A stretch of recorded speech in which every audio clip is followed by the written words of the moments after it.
Alors bienvenue dans cette vidéo. L'objectif c'est évidemment l'exercice 4 de non-spécialité. Exercice pour ceux qui ne font pas spécialité en S. Amérique du Nord. Donc un scooter et un chien qui poursuit ce scooter. Alors vous avez donc un scooter qui se déplace en ligne droite. Alors ce scooter c'est la lettre S ici que vous avez à droite du repère. Donc position 0, position 1, position 2, position 3. Sa vitesse c'est 1 mètre par seconde. Donc vous voyez S0 position de départ, S1 au bout d'une seconde, au bout de 2 secondes, au bout de 3 secondes, etc. Donc le scooter va avancer toutes les secondes ici d'une unité, donc d'un carreau. Il est poursuivi par un chien. Ce chien, il est situé, il va être placé au point M. Et comment évolue-t-il ce chien? Eh bien, le chien qui poursuit donc le scooter, eh bien, on considère qu'à chaque seconde, le chien s'oriente instantanément en direction du scooter et se déplace en ligne droite sur une distance de 1 mètre. Donc c'est instantané. À l'instant initial, donc le chien est en M0 et s'oriente en direction du point S0. D'accord? Donc, une seconde plus tard, hop, le chien se retrouve en main. Mais pendant ce temps-là, d'accord, le scooter s'est retrouvé en S1. Voilà. Donc le chien, lui, pendant que le scooter se déplace, garde la direction de départ vers le scooter qu'il a vu donc à cet instant-là. Ensuite, donc, vous avez bien compris, deuxième chose, là le chien qui est en M1 va voir le scooter en S1 et se dirige vers le scooter. Donc vous aurez un trajet, alors je vais faire un petit trait. Vous allez donc avoir ici un petit trait. Voilà, le chien va par là. Là, pendant 1 mètre, le scooter va avancer, donc c'est un petit peu compliqué à comprendre ce mouvement. Et donc à un moment, le chien aura fait 1 mètre, le scooter sera en S2. D'accord? Là, le chien qui est ici voit le scooter en S2, se dirige vers S2. D'accord? Voilà, il a changé de direction. Fait 1 mètre, mais pendant qu'il fait 1 mètre, le scooter, lui, il a avancé en S3. Et donc le chien va recorriger sa trajectoire. Donc voilà, alors maintenant on va regarder tout ça et on vous demande bien de tracer ça précisément. Alors il va falloir un compas et une règle. Alors, donc M0, S0. Première seconde. Donc, le chien se dirige vers S0 pendant 1 mètre. Donc il va faire ce déplacement-là, M0, M1. Pendant ce temps-là, le scooter passe de S0 à S1. Voilà, première étape. Ensuite, on est donc à la première seconde ici. Le chien voit le scooter en S1 et se dirige. Donc là, je vais tracer un segment reliant M1 à S1 et je dois parcourir 1 mètre. Donc là, il me faut un cercle avec un cercle de rayon 1 partant de M1. Voilà, j'indique le rayon, c'est 1 mètre. Voilà, et moi, maintenant, intersection, mon chien, pour l'instant, il est ici. Donc ce point, je vais le renommer, c'est le point M2. Voilà. Pendant ce temps-là, le scooter est venu en S2. D'accord? Donc il a lui aussi parcouru ça. Maintenant, je mets un peu de couleur. Donc voilà. Ça, c'est au bout de 2 secondes. Le chien est là, le scooter est là. Maintenant, le chien voit le scooter en S2. Donc, encore une fois, va se diriger sur le segment M2S2. D'accord? Donc là, et va faire 1 mètre. Donc je prends toujours le même cercle, cette fois-ci de centre M2, et je fais un cercle de centre et de rayon ici 1 mètre. Mon intersection qui est ici, voilà, c'est la position de mon chien en M3. Et voilà donc mon point M3. Pendant que le chien fait M2, M3, évidemment notre scooter a encore avancé. Voilà. Et après, donc je vais essayer de remettre les mêmes couleurs. Voilà. Ici, il faudrait que je mette ça en vert. C'est quand même bien quand tout est cohérent. Voilà. Et après, on continue. Après, on ne vous demande pas M4, mais c'est pareil. Vous tracez M3, S3, vous faites un cercle, et ainsi de suite, ainsi de suite, ainsi de suite. Donc maintenant, on va étudier cette suite des coordonnées xn et yn, des coordonnées du chien, parce que le scooter c'est facile, c'est sur une verticale. Alors maintenant, on va vous demander de calculer donc des distances entre le chien et le scooter. Donc au bout de n secondes, on s'intéresse donc à la longueur mn, sn. Alors pour commencer, on prend la longueur donc m0, s0. Donc pour ça, on voit bien que c'est 5. Si vous dites que c'est 5, on ne vous en voudra pas, vous aurez les points, rassurez-vous. On va quand même le faire par le calcul. Donc le point M0 a pour coordonnées 0, 0. S0 a pour coordonnées 5, 0. Ça, c'est les conditions initiales. Je calcule donc les coordonnées du vecteur M0, S0. Ça me donne donc coordonnées de S moins 0, donc 5, 0. J'utilise, on est dans un repère ortho normal. Donc j'utilise formule. Racine carrée de 5 au carré plus 0 au carré, ça fait racine de 25, ça fait 5. Bon, ça c'est évident, vraiment, vous n'êtes pas obligé de le faire. Deuxième longueur à calculer, la longueur M1, S1. Alors les coordonnées, on a dit que le chien là, pour l'instant, va avancer droit. Donc M1 a pour coordonnées 1, 0. Et S1, c'est le scooter, il a avancé lui. Donc c'est 5, mais il a avancé vers le haut. Donc 5, 1. J'ai donc besoin de vecteur M1, S1. Donc 5 moins 1, 4, 1 moins 0, 1. Voilà, et là, le calcul se complique un petit peu, pas encore, mais ça fait donc 4 au carré 16 plus 1. On obtient racine de 17. D'accord? Évidemment, 26, racine de 17, unité de longueur. D'accord? Si c'est des mètres, ce sera des mètres. Et effectivement, dans le texte au début, vous relirez bien, l'unité, c'est le mètre. Donc racine de 17, on est à peu près 4 mètres. D'accord? Un tout petit peu plus que 4. Et là, donc 5 mètres. Donc la distance, vous voyez, elle a diminué. Est-ce que le chien va le rattraper? Ça, c'est la question. Alors, maintenant, on va passer à la question suivante. Alors, justifier que le point M2 a pour coordonnées 1 plus 4 sur racine de 7 et 1 sur racine de 7. Ça, c'est la question difficile. Plusieurs façons de faire. Donc, je vais essayer, comme ça, de faire celle qui me passe à l'esprit. Donc, la première, c'est d'utiliser la méthode de construction. Ce qu'on a fait, c'est, à chaque fois, pour avoir pour M2, j'ai tracé M1, S1. Donc, on va étudier M1, S1, c'est une droite. Nous, on a tracé un segment, mais on va trouver l'équation réduite. Équation réduite de donc M1, S1. Alors, pourquoi je fais l'équation réduite? Parce qu'après, je fais faire une intersection avec un cercle. Ça me permettra de vous rappeler les équations cartésiennes de cercle.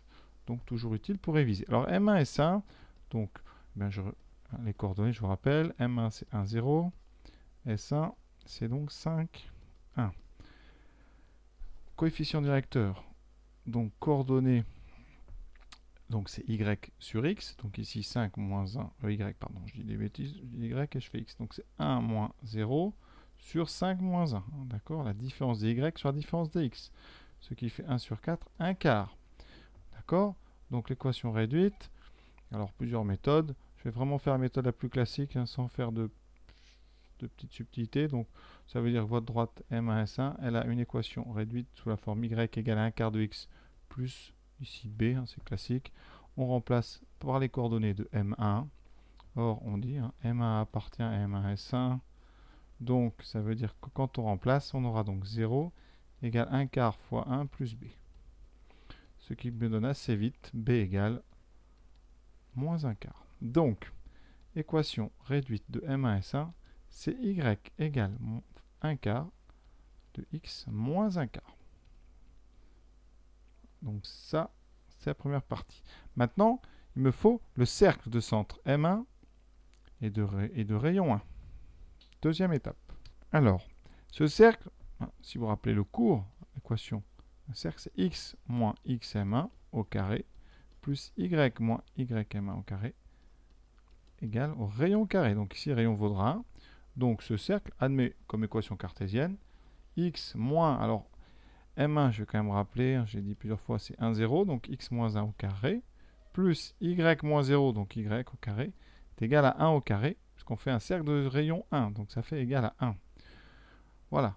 Et donc, vous devez trouver, alors il y en aura deux, les intersections entre ce cercle et cette droite. Donc déjà, ici, trouvons les intersections, parce qu'il y en a deux, entre ce cercle et la droite M1, S1. Donc un petit système. C'est pour ça que l'exercice vu comme ça, avec cette méthode, n'est pas si simple. C'est technique, on va y arriver, on le sait. Parce que l'intersection d'un cercle et d'une droite, c'est facile à faire. Il suffit d'injecter la valeur que vous donne l'équation droite dans l'équation du cercle. Ça donne donc ici, bon, x moins 1, je n'y touche pas, x moins 1 au carré. Et vous avez y au carré, mais y, c'est 1 quart de x moins 1 quart au carré, ça donne 1. Voilà. Donc ici, et vous ne perdez pas de vue que y, c'est 1 quart de x moins 1 quart. Vous n'avez plus qu'à développer le haut. On a une équation du second degré. Donc là, je réécris celle-là. Ça, elle me permettra de retrouver y. Je développe. Alors, on va aller doucement. x2, moins 2x plus 1, plus 1 quart au carré, donc 1 16e de x2. Ensuite, double produit. Moins 2 fois 1 quart de x fois 1 quart, donc ça fait 1 16e fois 2, ça fait 1 8e de x plus 1 16e, et ça vaut 1. Hein. Pas facile quand même. Bon, c'est pas l'équation la plus simple qu'on ait vue, parce qu'il y a beaucoup de choses, il y a des fractions. Donc ici, on va mettre x2 moins x2 plus 1 16e de x2, on met ça au même dénominateur, ça fait 16 sur 16, donc ça fait 17 sur 16 x2. Alors les x, moins 2 moins 1 huitième, alors c'est pareil, 2 ça va faire 16 huitièmes, ça fera moins 17 huitièmes de x. Ensuite, le 1 et le 16e, alors les 1 s'annulent ici, il me reste plus 1 16e. Alors quand vous avez comme ça une équation du second degré avec plein de fractions, on peut tout multiplier par 16. Ça va vous la simplifier grandement. Ça fera donc 17x2 moins 17 fois 2, parce que là vous avez 8 et on multiplie par 16, ça fait 34x plus 1 égale 0. Alors, maintenant, discriminant. Alors, a égale 17, b égale moins 34, c égale 1. Delta b carré, donc 34, enfin moins 34 au carré, moins 4 fois 17 fois 1. On regarde combien ça donne. Voilà, j'ai calculé ça. Faites bien attention, hein. Il y a un moins 34. Au carré, le moins ne va pas disparaître. Hein. Donc on trouve 1088 et 1088. Alors l'idée que j'ai eue, hein, c'est comme ici 34 et il y a 17. Les deux sont divisés par 17. J'ai factorisé par 17 en faisant 1088 par 17 et j'ai trouvé que 1088 c'était 17 fois 64.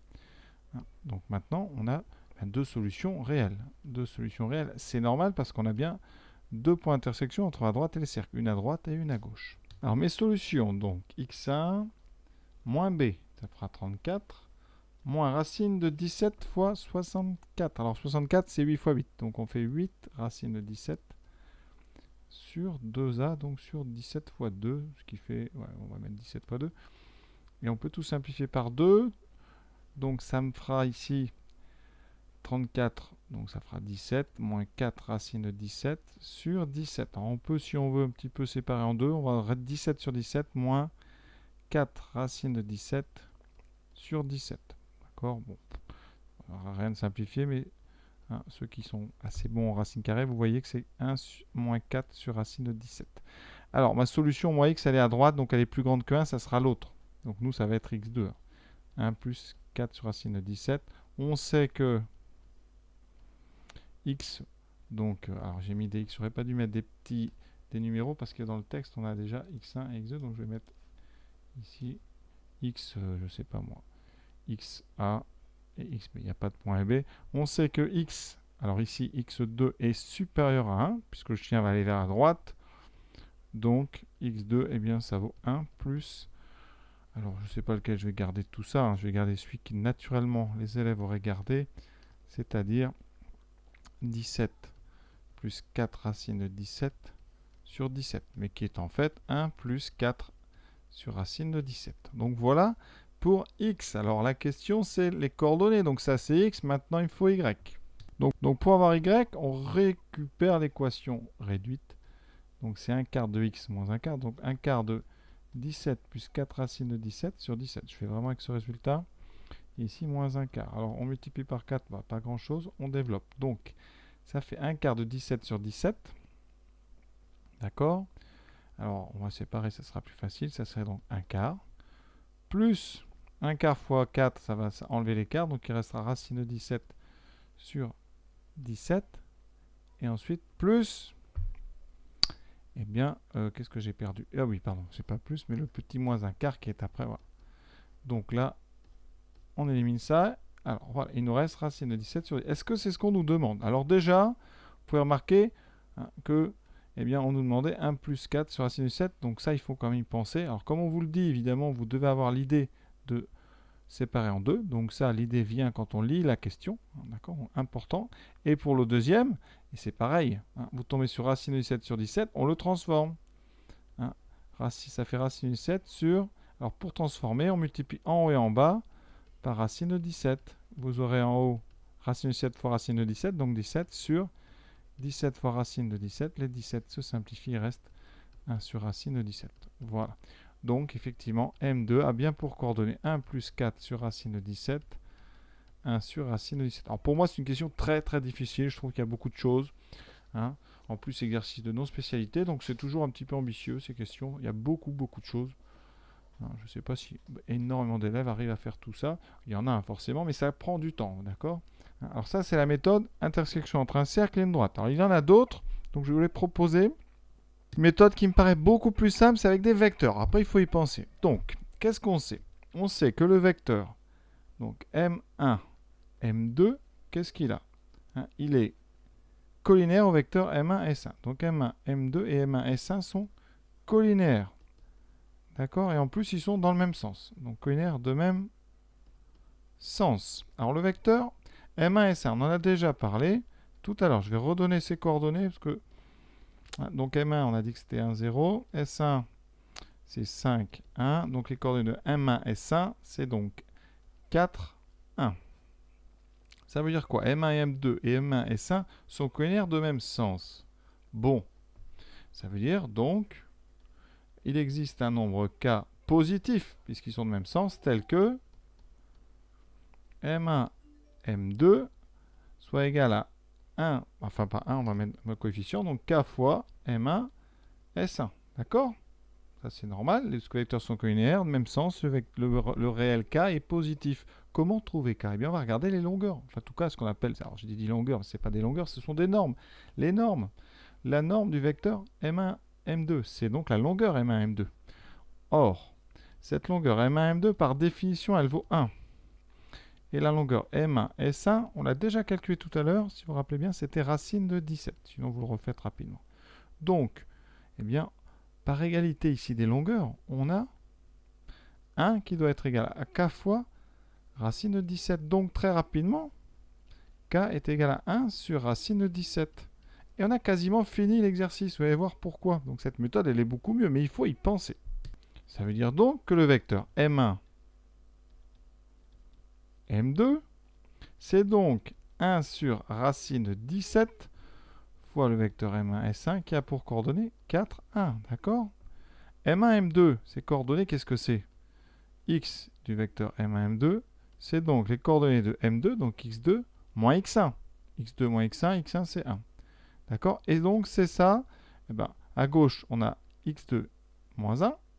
Et on aura Y, voilà, le Y de ce vecteur. M2, on ne connaît pas, c'est Y2 moins 0. Donc ici, c'est X2 moins 1, Y2 moins 0. Ça, ce sont donc les coordonnées du vecteur M1, M2 qui doivent être égales aux coordonnées de 1 sur racine de 7 fois le vecteur 4, 1. Donc X2 moins 1 doit être égal à 1 sur racine de 17 fois 4 et Y2 moins 0. Alors c'est pas moins 0, je suis bête. Il faut que j'enlève ici le 0, c'était fait pour. Et donc ça sera 1 sur racine de 7 fois 1. Et on a terminé. X2, on envoie le 1 de l'autre côté. Et bien égal à 1 plus 4 sur racine de 17. Et Y2, c'est 1 sur racine de 7. Donc ça me paraît être la méthode naturelle. Vous voyez, on tombe directement sur le résultat qu'on vous propose. Donc je réexplique peut-être la dernière étape. Il s'agit de comparer les coordonnées de gauche et de droite. Donc à gauche, M1, M2, c'est donc X2 moins 1, Y2. Et à droite, c'est 1 sur racine de 17 fois 4, 1. Donc si vous voulez, comme vecteur, c'est le vecteur. Donc 1 sur racine de 7 fois 4 et 1 sur racine de 17 fois... Et il s'agit juste, vous avez compris, d'identifier les x et les y. Et on a trouvé. Donc vous voyez, ça c'est la bonne méthode. Alors, c'est pas toujours facile, hein, évidemment, de trouver directement la bonne méthode. Vous voyez, moi je suis parti sur mon équation de cercle. Mais vraiment là, on sent quand on a trouvé ça, que c'était exactement comme ça qu'il fallait faire cet exercice. Donc voilà pour cette question 3. Sympathique, difficile malgré tout. Bonne révision parce qu'on a un petit peu de vecteurs, collinarité, même sens. Vous voyez, donc ce qui est important, c'est que des vecteurs collinaires de même sens, voilà, et bien entre les deux, vous avez un nombre k. Si vous avez u et v, eh bien vous pouvez trouver u égale k fois v avec k positif. D'accord? Important, strictement positif d'ailleurs. Mais vous pouvez aussi écrire v égale k', un autre coefficient, qui sera l'inverse de k fois u. Dans les deux sens, ça marche.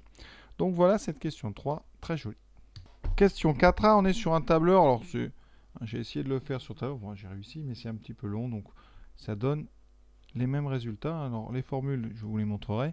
Donc comment on fait? On vous demande donc des formules en cases C5 et F5. Alors tout d'abord, on repère. Donc c'est ici C4, non C5 et F5. Voilà. qu'est-ce qu'on met là? Alors, première chose, il y en a une qui est assez facile, enfin les deux d'ailleurs. Ici, on doit mettre donc y. Y, la formule, c'est donc yn plus 1, c'est yn plus n moins yn sur n. Ça, on vous les donne, hein, vous les démontrez surtout pas.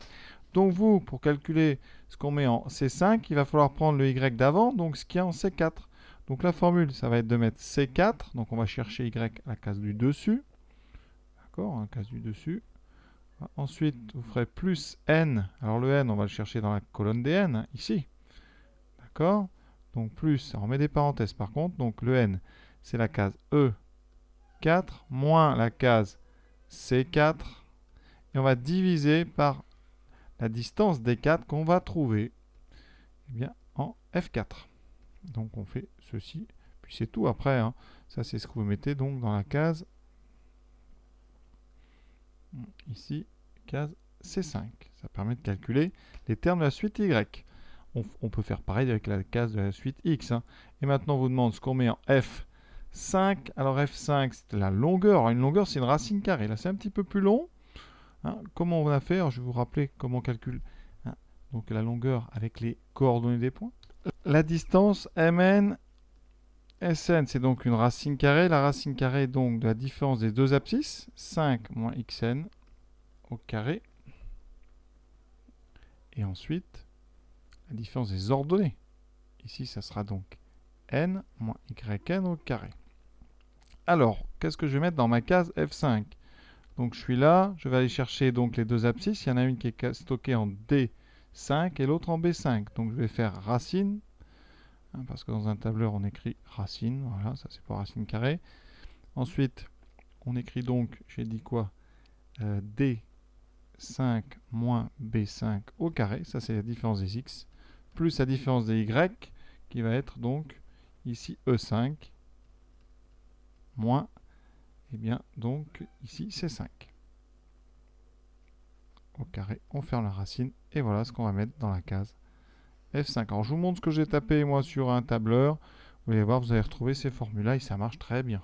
Donc voici mon tableur, les formules. Alors on va les regarder. La formule en ici C5, eh bien vous voyez c'est C4 plus E4 moins C4 divisé par F4. Voilà, on a bien les mêmes chiffres que vous trouverez dans le sujet.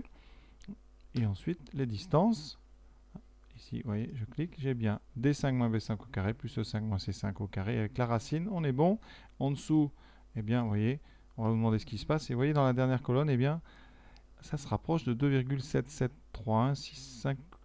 Voilà, c'est ce qu'on va faire dans la question suivante. Donc, je vous laisse comparer avec l'original. Donc, vous voyez bien, les dernières, on a exactement les mêmes nombres. Alors, j'ai mis 7 chiffres après virgule. Moi, ils en ont mis 8 à la fin.